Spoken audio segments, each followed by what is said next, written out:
അഴലിൻ്റെ മൂടുപടമാണെനിക്കെന്നുമെന്നും അഴകുള്ള രാവുകൾ ഇതുവരെ അറിഞ്ഞില്ല ഞാൻ. ഏകയാം രാക്കിളി നീ നിന്റെ പാട്ടിൽ എന്റെയും മൗനസംഗീതം കുറിക്കുമോ? അലിവുള്ള ഹൃദയങ്ങളൊന്നുമെന്നിൽ സ്നേഹത്തിൽ പൊൻകണികൾ വിതച്ചില്ലേ?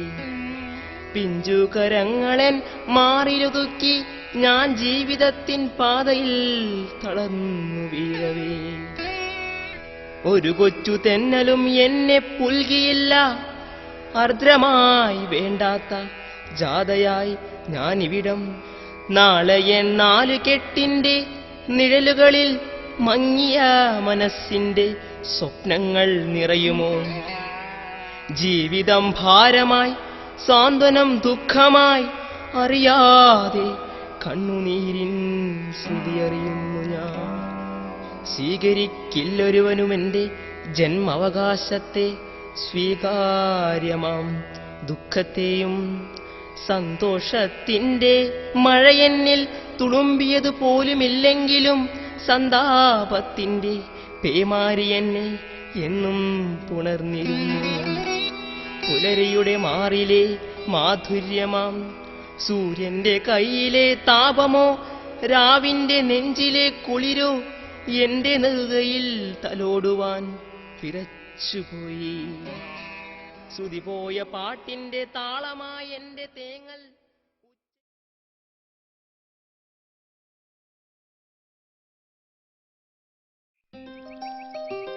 Sushila wiped the sweat from her brow and she hurried to finish making the chapatis.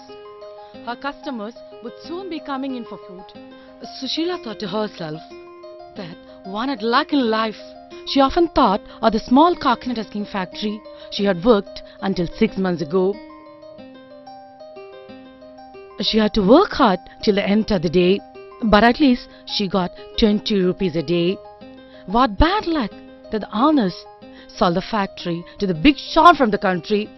It seems they're going to bring in big machines and do a lot of big business. She often thought of the small coconut husking factory. There, at least she got 20 rupees a day. Not treat, so they couldn't be given further training to do new jobs. The men were more lucky. They were going to be trained. After all, they were smarter. At least she had the coconut husking job for 3 years after her husband, Ponan, died.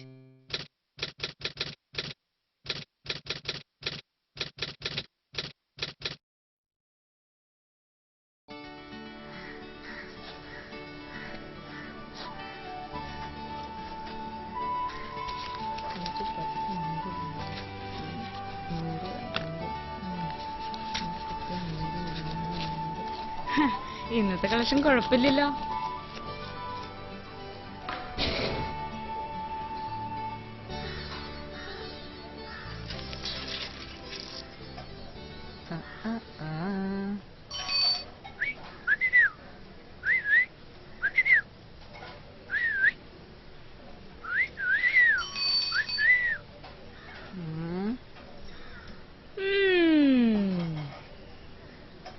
എന്റെ ഇട്ടേച്ചു, ഈ പട്ടണത്തിലൊക്കെ പോയി പഠിച്ചെന്ന് വേണ്ട എന്താടാ കാര്യം? ഈ നാട്ടിലേക്ക് പെണ്ണുങ്ങളുടെ വായിൽ നോക്കാനല്ലേ നിന്റെ വിധി? അല്ല, ഇതാരും മീനേച്ചിയോ? എങ്ങനെയുണ്ട് ചേച്ചി കച്ചവടം?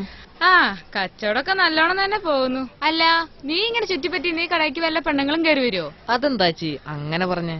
അല്ല, ചേച്ചി ഒന്നാകെ തടിച്ചു വീർത്തല്ലോ. ദേ പോയേ പോയേ, കൊറേ നേരമായല്ലോ തുടങ്ങിയിട്ട്. ഇനി കൂടുതൽ നേരം ഇവിടെ ചുറ്റിപ്പറ്റി നിന്നാണ്ടല്ലോ എന്റെ കയ്യിൽ നല്ല അടി കിട്ടൂട്ടോ. പോടാ.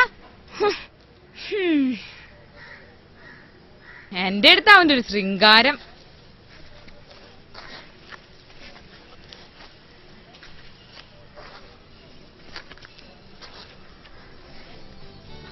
എന്റെ ദൈവമേ, എന്റെ ഈ സൗഭാഗ്യങ്ങള് എന്നും കാത്തു സൂക്ഷിക്കണേ.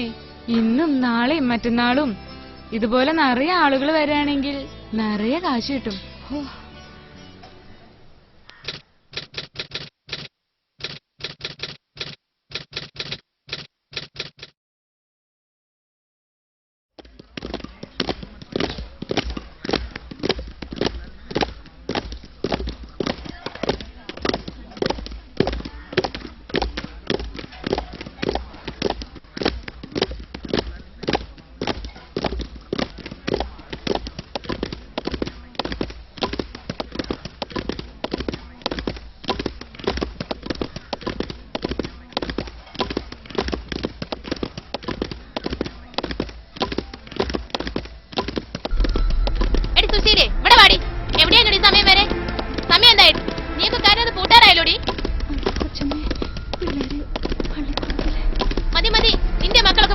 മോനെ ദരിദ്രവാസികൾ.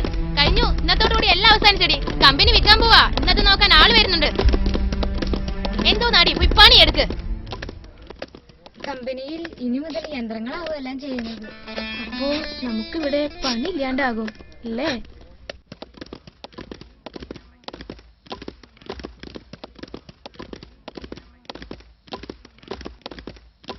നമ്മുടെ കമ്പനി വാങ്ങാൻ വന്ന മുതലാളികളുടെ ഒരുവളാ. കണ്ടിട്ട് നല്ല പഠിപ്പുള്ളവരെന്ന് തോന്നുന്നു. ഇംഗ്ലീഷേ പറയൂന്ന്. അപ്പൊ നല്ല പഠിപ്പുണ്ടായിരിക്കും.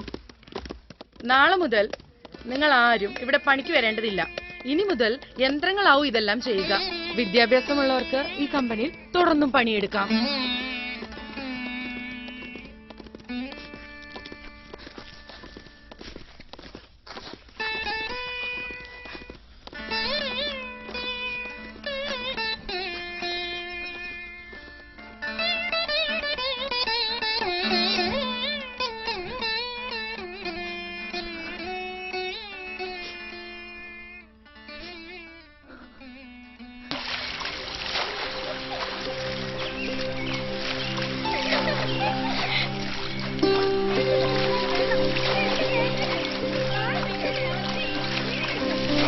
മക്കളെ, അധികം വെള്ളത്തിൽ കളിക്കണ്ട കേട്ടോ, പനി പിടിക്കും.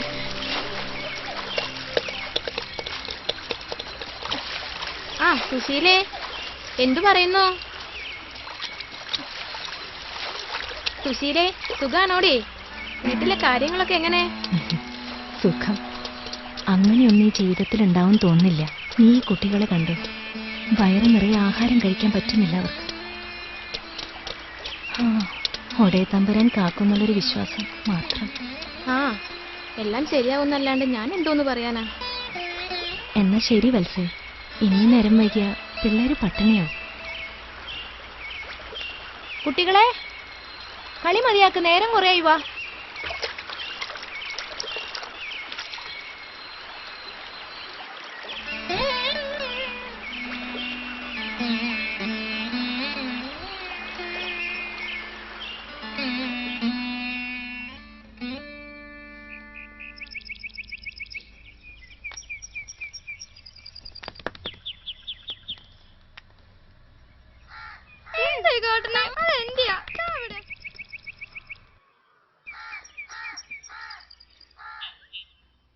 എന്റെ കല്ല് താട്ടറാ.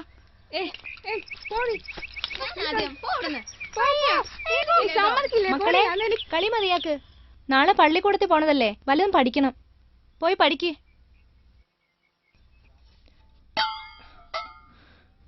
ഇന്ന് ഞാൻ എന്റെ മക്കളോട് എന്തു പറയും? പാവങ്ങൾ കുറച്ചു ദിവസമായി വല്ലതും കഴിച്ചിട്ട് ഇന്നും പട്ടിണി. ഈ പത്രത്തിലാണേ ഒന്നുമില്ല.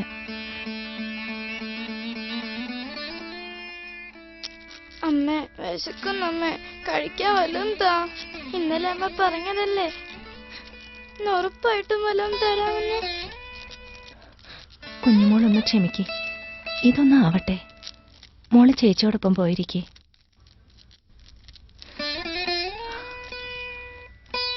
എത്ര നാളെന്ന് വെച്ച് ഞാനിങ്ങനെ കള്ളം പറയുന്നത്?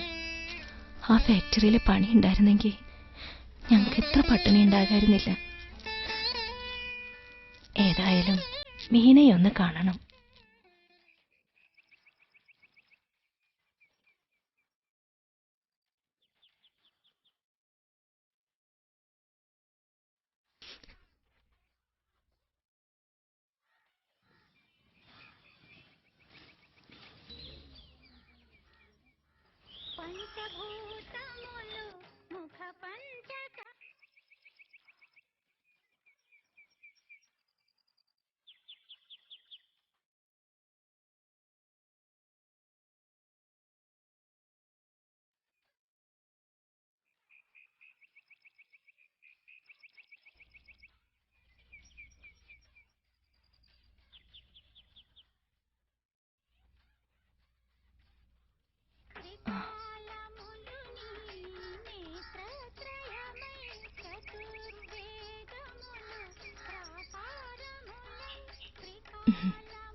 എന്തൊക്കെയുണ്ട് സുശീലെ വിശേഷങ്ങള്?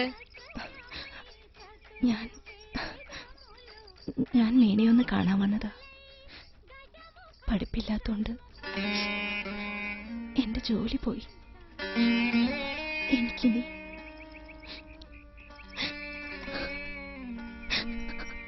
എന്നാ നീ ഒരു ചായക്കട തുടങ്ങാം, ഞങ്ങള് സഹായിക്കാം. എന്താ?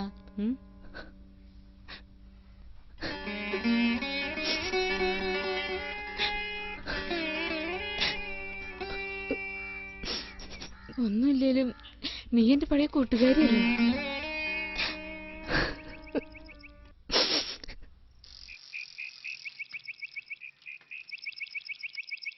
സുശീലേ, എടി സുശീലേ,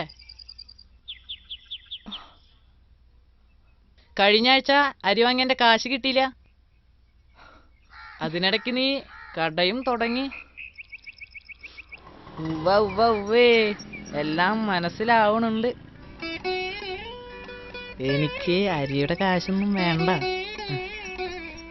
പിന്നെ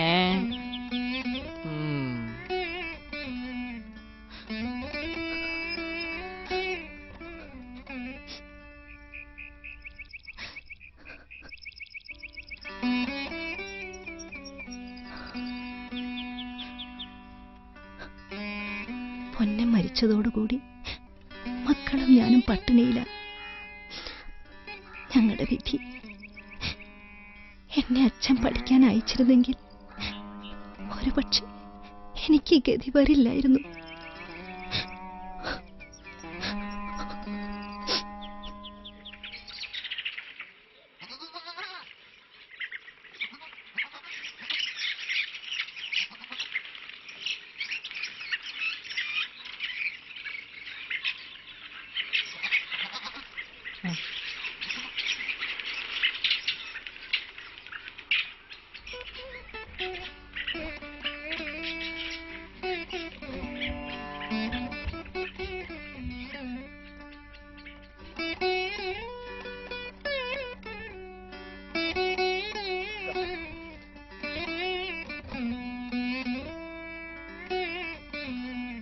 സുശീലേ, നിനക്ക് സ്കൂളിൽ പോണെന്ന് അച്ഛനോട് പറഞ്ഞാലെന്താ?